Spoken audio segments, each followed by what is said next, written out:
Hello, everyone. My name is Bill Giannone from the Crest Network. Well, we've made it. We're up to day 10, the last day of our 10 days to a better company. And we've put in a lot of hard work over the last 9 days, gathering a lot of information about our company.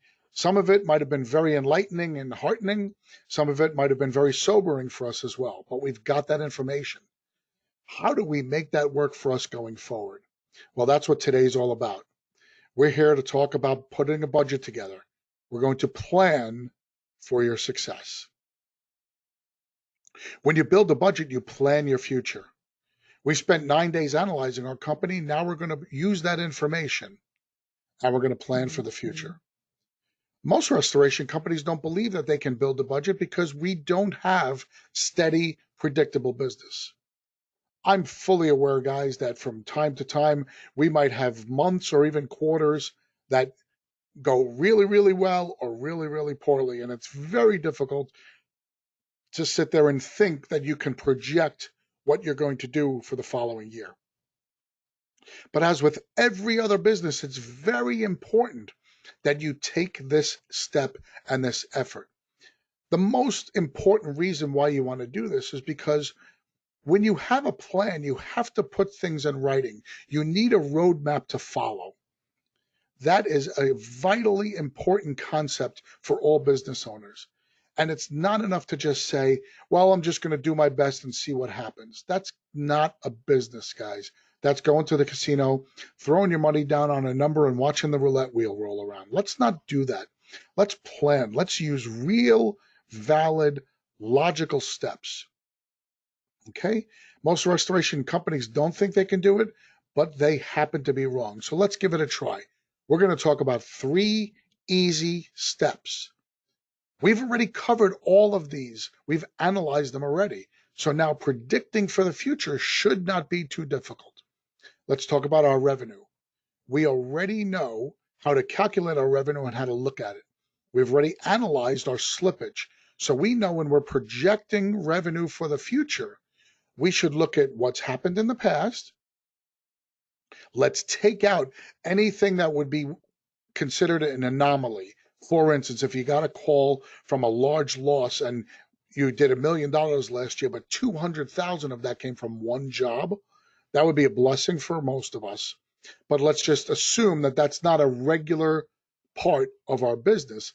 So we should not budget for that amount. So let's look at our regular business revenue, adjust for slippage, or make sure that we've already addressed and put things in place to limit our slippage.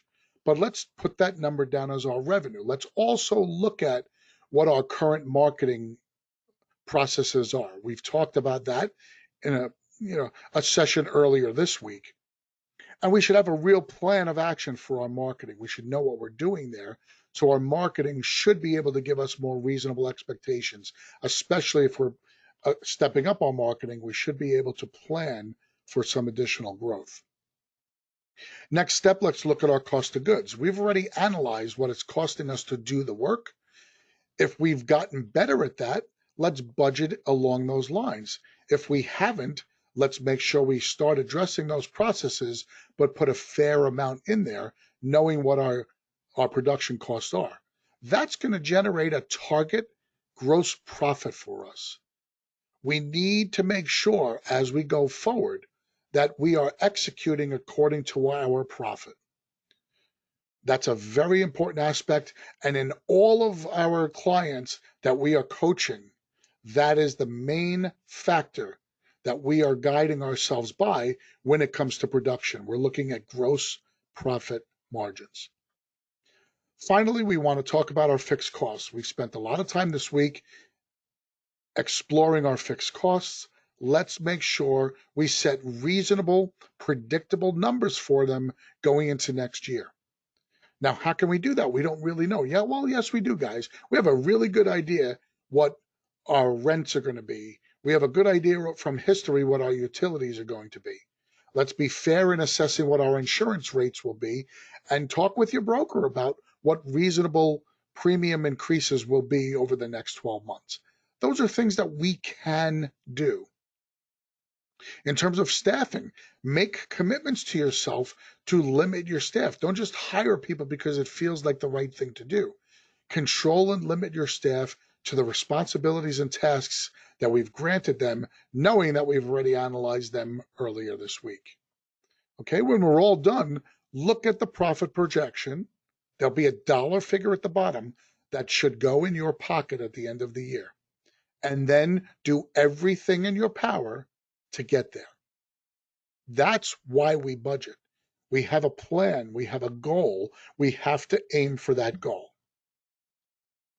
Congratulations, guys. In just 2 weeks, you have greatly improved your company. Taking these steps every 6 months or so is a very important concept, and there is no way that you should not be doing self-analysis all the time.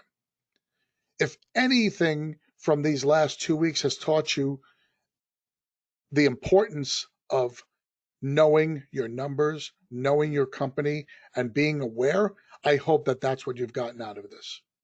Once again, on behalf of Dick Wagner, thank you so much for joining us on Bill Giannone for the Crest Network, and thanks for being part of our 10 Days to a Better Company.